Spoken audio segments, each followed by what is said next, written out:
Bien, a las 9:04 estamos en comunicación con el congresista Dítel Columbus, vocero de la bancada de Fuerza Popular, a la que se agrega una nueva posibilidad de sacar de carrera electoral a Fuerza Popular, precisamente. Bienvenido, señor Columbus. Mónica, ¿cómo estás? Buenos días. Buenos días, Carlos. Buenos días, Fernando. Bueno, hay una decisión que debe tomar un juez respecto a una denuncia, una acusación, una demanda, una investigación que encabeza José Domingo Pérez respecto a Fuerza Popular. ¿Cómo han tomado este nuevo desafío judicial, entre muchos otros? Mónica, la parte procesal, judicial, eso lo explicarán en su momento los abogados del partido. Lo que yo sí quiero señalar en esta oportunidad, Mónica, y gracias por permitirme expresarme a través de las ondas de RPP, es la preocupación por este acto abiertamente antidemocrático. Un acto que lo que pretende es impedir la participación de Fuerza Popular y obviamente de Keiko y los demás candidatos, ¿no?, al Congreso y al Parlamento andino de Fuerza Popular en estas elecciones ya convocadas. Un acto abiertamente antidemocrático que no... Pero argumentado en investigaciones judiciales, ¿no? Perdone, déjeme cerrar la idea. Argumento que no solamente lo estoy diciendo yo. La Asociación Civil Transparencia, a través de su presidenta Adriana Urrutia, en una entrevista para RPP, ya lo ha señalado anteriormente también. Igualmente lo ha hecho el profesor Fernando Tuesta y otros intelectuales y profesionales entendidos en la materia que no tienen nada que ver con el fujimorismo, y creo que estamos en orillas políticas distintas. Pero además de esto, Mónica, dos temas adicionales, ¿no? El primero es de que la ley, porque en el Perú tiene que importar la ley también, la ley de organizaciones políticas en el artículo 11A expresamente señala que no procede la suspensión de una organización política o un partido político en un proceso electoral ya convocado. Y este es el caso. Es una arbitrariedad lo que se está haciendo. Y en segundo lugar, o ya para cerrar este argumento, es lo que ha señalado, investigaciones y demás. Pero en este caso, no hay siquiera una acusación fiscal respecto de la situación. Entonces, están pidiendo que se aplique una medida gravosa como la suspensión de un partido, ¿no?, como es el nuestro, Fuerza Popular, cuando el fiscal ni siquiera ha podido plantear una acusación fiscal. Entonces, todo ello nos hace coincidir con lo que en su momento señaló el profesor Fernando Tuesta, en el sentido que esto de acá más parece una estrategia política para evitar que Keiko Fujimori postule en la elección del 2021, ¿no? Y eso, la verdad, que atenta pues contra las reglas básicas de cualquier democracia. Muy bien, tenemos más preguntas, por supuesto. Sí, la verdad es que ha sorprendido mucho que se pida la suspensión de las actividades políticas de Fuerza Popular durante 2 años y medio. No sé por qué, de dónde viene ese plazo. ¿Tiene alguna idea usted, señor Columbus? La verdad que no, Fernando, pero justamente y coincidentemente es el plazo que de aprobarse esta medida absolutamente antidemocrática, ¿no? Lo que haría es impedir que nuestro partido pueda participar en la elección de este año que viene, la del 2021, e incluso en las elecciones subnacionales que se darían en el 2022. En otras palabras, justo calza el pedido con la finalidad de impedir que Fuerza Popular pueda participar en los procesos electorales. Pero no solamente es eso, sino también impedir que los simpatizantes, militantes y la ciudadanía que se identifica con el fujimorismo pueda expresar su apoyo político a nuestro partido y a nuestros candidatos a través de lo que corresponde, a través de las urnas. Porque si es que en alguna oportunidad nuestro partido debe de dejar de funcionar, no debe ser un fiscal o un juez el que lo decida, sino debe ser la ciudadanía a través del ejercicio del voto, don Fernando. ¿Sabe usted si hay ya fijada la fecha para que un juez dé respuesta a esta solicitud fiscal? Entiendo que es el 30 de noviembre. Sí, 30 de noviembre. 30 de noviembre. 30 de noviembre, bueno. Ahora, quizá tengan tiempo para reflexionar las cosas con calma. Congresista, usted ha dicho que, y esto también lo he escuchado en varias oportunidades, que hay una estrategia política para que no participe Keiko Fujimori en las elecciones. ¿quién está detrás de esta estrategia política? Mira, eso, por ejemplo, lo has señalado, tú mismo lo has señalado, ¿no? Es un comentario que se viene haciendo durante tiempo, y curiosamente quienes de alguna manera lo han señalado de forma directa o quizá indirecta son personajes ajenos al fujimorismo, ¿no? Uno de ellos, por ejemplo, es el profesor Tuesta, que dio una entrevista con la periodista Milagros Leiva. La presidenta de Transparencia, Adriana Urrutia, también ha señalado la inconveniencia de esto, porque se entendería o podría entenderse que tiene finalidades políticas, y ciertamente...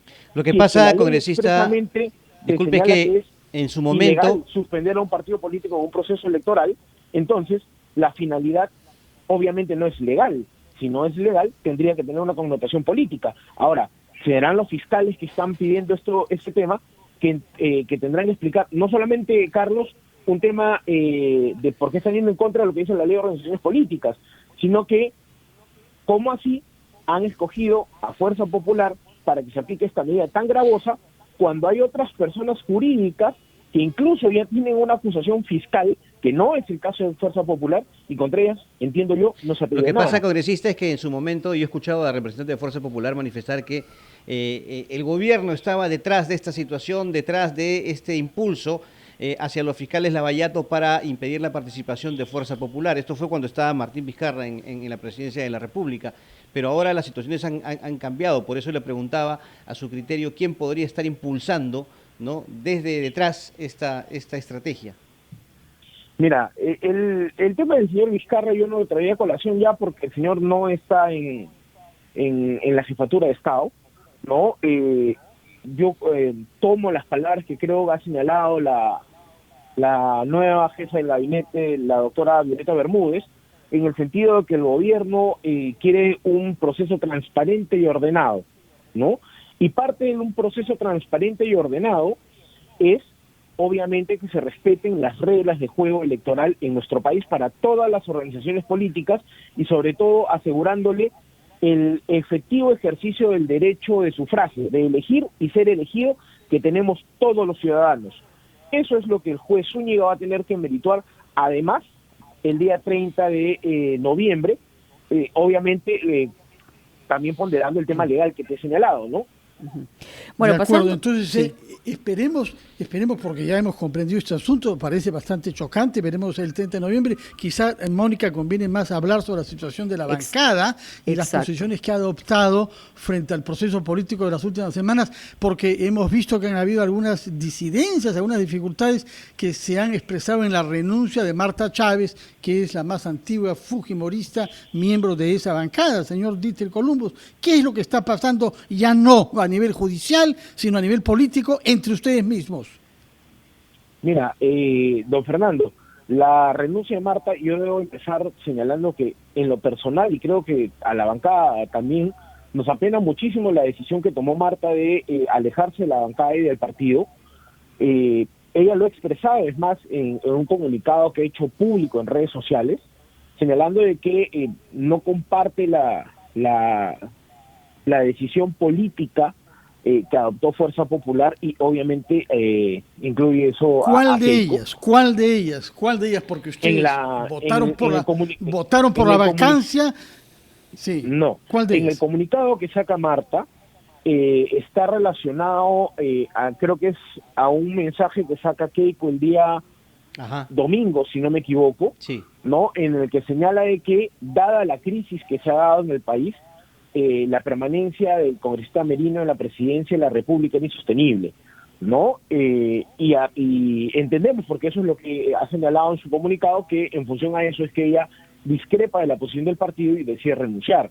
Ahora, una vez más, yo lamento, ya no como vocero, sino a nivel personal, el alejamiento de Marta en nuestra bancada, porque Marta era quizá uno de los elementos más valiosos que tiene nuestra bancada, por la experiencia que tiene, pero sobre todo porque es una mujer que siempre te dice las cosas tal cual las piensas, y es una mujer consecuente. Claro, de eso no hay duda, congresista Columbus, pero también ha llevado a posiciones extremas dentro del propio fujimorismo, que les ha jugado muy mal a todos ustedes y al resto, incluyendo a la propia Keiko Fujimori. Y Alberto. Mira, en un partido político, Mónica, siempre hay a veces divergencias. Porque justamente no, una cosa son las divergencias y otras son las posturas y, digamos, la sangre ideológica y hacia dónde apuntan, digamos, las opiniones y los puntos de vista. Y eso ha estado clarísimo. Como le digo, nadie va a decir que Marta Chávez no es consecuente. En todo caso, lo que sí queda claro es que la gente que lo sigue a los fujimoristas querrán saber por dónde van, si por la postura de una Marta Chávez o la postura que está poniendo la señora Fujimori. Bueno, quien marca la línea política del partido, ¿no?, es su Comité Ejecutivo Nacional, cuya presidenta es Keiko Fujimori. Entonces, eso creo que queda claro. Sin embargo, no los lineamientos o el accionar de la bancada siempre está enfocado principalmente en un análisis de los hechos y pensando en cómo podemos ayudar para poder articular soluciones para el país, para los problemas que aquejan a la ciudadanía. Entonces, y en esa línea hemos trabajado, hemos tenido discrepancias, Mónica, en alguna oportunidad hemos conversado, en el que han habido votaciones divididas que hemos tenido, ¿no? Y por ejemplo, en el tema de la ley de los peajes, se votó de forma dividida, pero en el caso, como se llama mío, que soy el vocero, yo he marcado siempre un voto en la línea de la visión política del partido. Por ejemplo, votar en contra de los peajes, por ejemplo, no apoyar este despropósito mal planteado de la ley de la ONP, o esta reforma atolondrada que se hizo pues con sangre en el ojo sobre la reforma constitucional de la eliminación de la inmunidad a rajatabla sin ningún tipo de análisis. Uh-huh. Entonces, sí, esas son las posiciones que como Fuerza Popular hemos defendido porque creemos en ellas y por principios. Uh-huh. Señor Columbus, vamos a hacer una pausa, vamos a regresar con usted para cerrar algunas preguntas adicionales que hay sobre no solamente el momento político, sino el momento que viven también las bancadas, el Congreso, y dentro de un contexto de elecciones, por más distinto que este sea. Vamos a una pausa, ya regresamos. Seguimos conversando con el congresista Ditel Columbus, de Fuerza Popular, vocero de su bancada, y ya habíamos pasado, digamos, al tema de los conflictos internos de cada una de las bancadas, específicamente en el caso del fujimorismo. Pero yo quisiera ir un poquito más allá, porque también el Fuerza Popular ha tenido posiciones diversas y distintas, a veces hasta contradictorias en el sentido de la vacancia presidencial, y vemos claramente en las encuestas, primero que antes de que ocurriera, y más allá del nombre de la persona que estaba en el gobierno en ese momento, era que la gente entendía que esa no era el camino, y más bien Fuerza Popular optó por el otro camino. Y hoy el Congreso en general, pero en particular quienes han votado a favor de esa vacancia que generó la crisis política, la última, llega pues a casi 90%, estamos hablando de 88%, y la aprobación llega a 9%. Entonces, lecciones por un lado, porque usted mismo ha dicho que no se arrepienten del voto que tuvieron, pero ¿están leyendo a la gente o no la están leyendo? Mónica, a ver, tenemos que diferenciar dos cosas. A ver. Primero, aprovecho cómo se llama el planteamiento de la pregunta para reiterar lo que creo que cualquier ser humano, o al menos cualquier persona que se precie realmente ser humana, se tiene que replantear varias cosas en función a la muerte de dos jóvenes. Uh-huh. Dos jóvenes que participaron en una marcha en el ejercicio de su derecho, del derecho a protestar contra lo que no creen que sea correcto, o lo que no creen que, o con lo que no comparten. O sea, eso es un tema que nosotros como Fuerza Popular lamentamos y expresamos nuestro pesar por esta situación con la familia de estos dos jóvenes. Ya, son hechos irreversibles, pero estoy hablando de la obligación que tiene un político y un congresista de leer lo que la gente está esperando en ese momento, y ustedes estuvieron en dirección contraria. Permítame, Mónica, por favor. No, a veces uno tiene que tomar ciertas decisiones, como por ejemplo, ¿no? Como por ejemplo cuando votamos con el tema de la vacancia. Mira, si hablamos del tema de leer lo que la ciudadanía reclama y ir en esa consonancia, para mí sería fácil, por ejemplo, sumarme al populismo parlamentario que cunde en el Parlamento y, por ejemplo, votar a favor de la ley de la ONP. ¿Por qué? Porque hay millones de peruanos que lo reclaman. Hay millones de personas que lo piden y la ciudadanía lo está exigiendo. Pero eso sería un acto de irresponsabilidad de mi parte. Visto los si yo hechos y en la circunstancia específica, lo que ha ocurrido, ¿ustedes tienen algún replanteamiento en ese sentido o no? Porque el Congreso ha salido perdedor de una circunstancia como esta, tremendamente. Sí, Mónica, yo te respondo de la siguiente manera. Nosotros, como Fuerza Popular, no votamos pensando en el rédito político que podamos tener, ni votamos en un sentido que, te digo, expresamos nuestras condolencias con las familias, con las dos familias que han perdido familiares, que han perdido a sus hijos, pero nosotros hemos votado conscientes a favor de la vacancia de Martín Vizcarra, conscientes porque analizamos los hechos. Nosotros no hemos, ni por eso nosotros no adelantamos una opinión, como han hecho otros, de sí o no.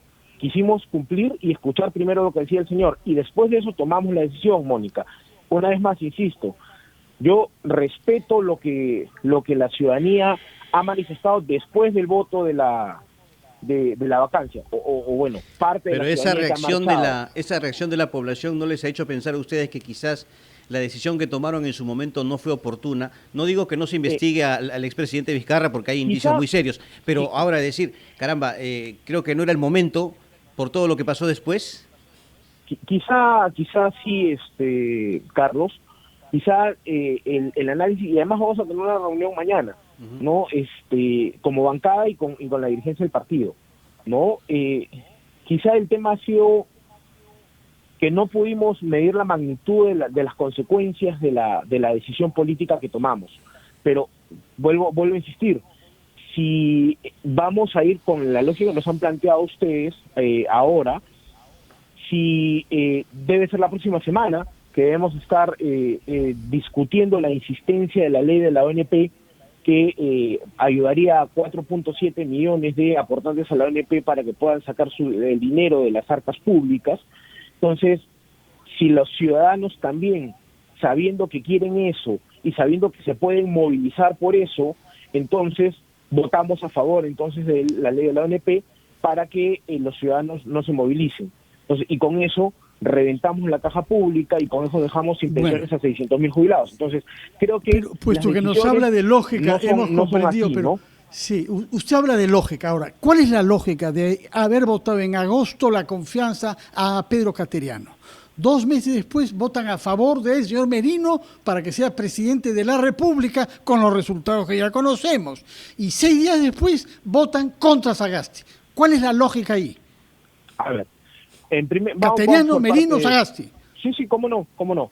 A ver, en primer lugar, votamos a favor de la confianza del gabinete Cateriano porque los planteamientos en términos generales que el gabinete llevaba nos parecían razonables, al margen de las discrepancias políticas que teníamos con el señor Pedro Cateriano.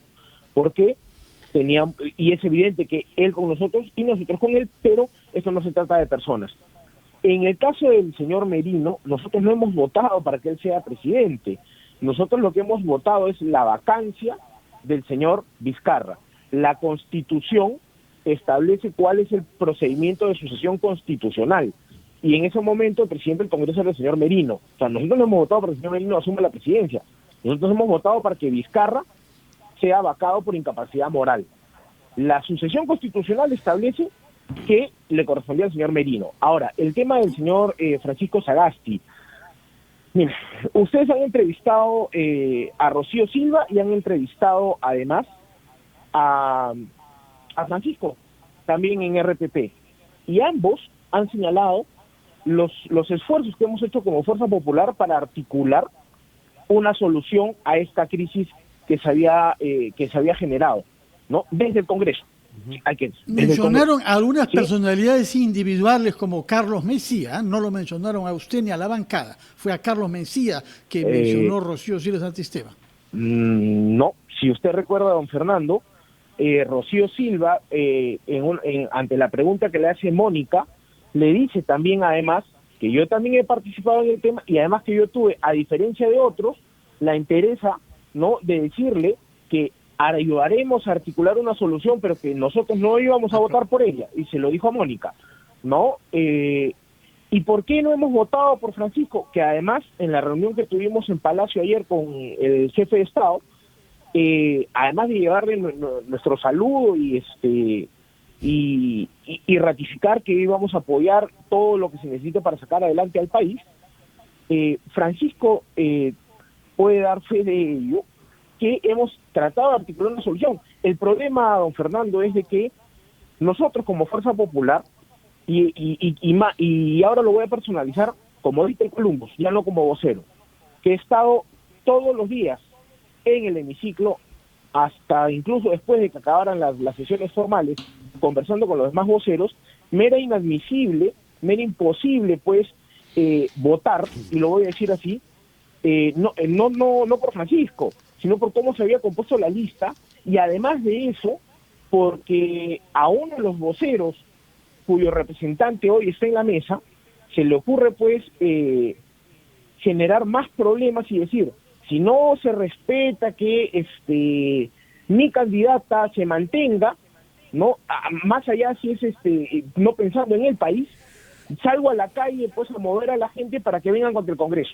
Entonces, ese tipo de razonamientos para mí son inadmisibles, porque no se puede Congresista. trabajar por fórmulas de consenso, no anteponiendo los intereses de bancadas o de partidos frente a la realidad nacional que estaba pues agolpándonos a todos los peruanos en Congresista, nuestro rostro. Carlos, sí. una pregunta muy concreta, por favor. Sí, con respuesta concreta también. Sí, hay ¿Cómo no? discrepancias en la bancada a tal punto que quieren que usted ya no sea el vocero de parte de sus propios correligionarios, compañeros de bancada. ¿Es cierto eso? Mira, Carlos, yo creo que todo el mundo tiene derecho a expresar su opinión.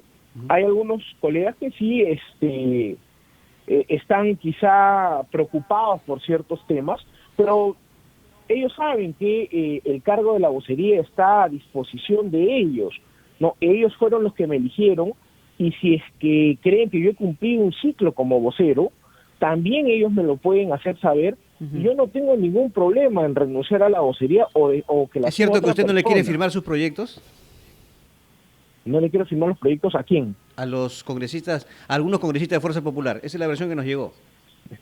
Mira, yo firmo los proyectos de ley que pasan el test, vamos a llamarlo así, el test que te dice que el proyecto es viable, ha cumplido con los requisitos reglamentarios o no, y los que no pasan, se le comunica a los despachos diciendo que hay ciertas falencias que tienen que ser subsanadas, ¿no? El rol de vocero no es simplemente que te diga un papel y firmar sin leer, ¿no? En todo caso, yo no soy de los que votan ni de los que firman sin leer. Ok, perfecto, está clarísimo lo que usted señala. Muy amable al señor Dieter Columbus, tenemos que ir a esta hora a los titulares y regresamos.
Estamos de regreso aquí en Ampliación de Noticias a través de RPP, La Voz del Perú, Fernando Carballo, Carlos Villarreal y quien habla, Mónica Delta, y le damos la bienvenida al congresista de la bancada Podemos Perú, el señor Carlos Almerí, presidente de la comisión especial que investiga el Club de la Construcción por presuntos delitos, ¿no? O sea, desde el punto de vista de la fiscalización del Congreso, para ver si paralelamente ayuda al trabajo que viene haciendo la Fiscalía.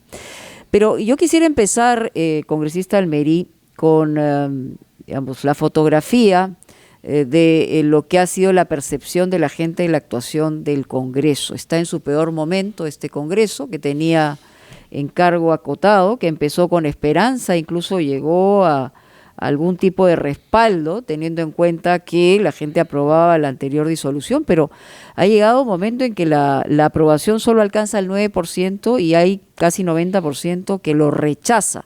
Y entre ellos, digamos, la gota o, en fin, el chorro que rebalsó no solo el vaso, sino la paciencia de la gente, ha sido los partidos que no han tenido un comportamiento a la altura de una sintonía con lo que estaba demandando la ciudadanía. ¿Alguna reflexión, algún propósito de enmienda de parte de su partido? Muy buenos días, señor Carvalho, señor Villarreal. Sí, señora Delta, mire, en primer lugar, y tal como lo expresó el nuevo presidente encargado interino de la República, el señor Francisco Sagasti, en un perdón a estas familias de estos chicos que fallecieron, igualmente expresamos las disculpas, porque un error político hay que asumirlo y con hidalguía decir de que obviamente hay errores que se dan en toda esta historia política del país. Errores que además fueron advertidos con anticipación, es decir, todos señalábamos antes de lamentar y llorar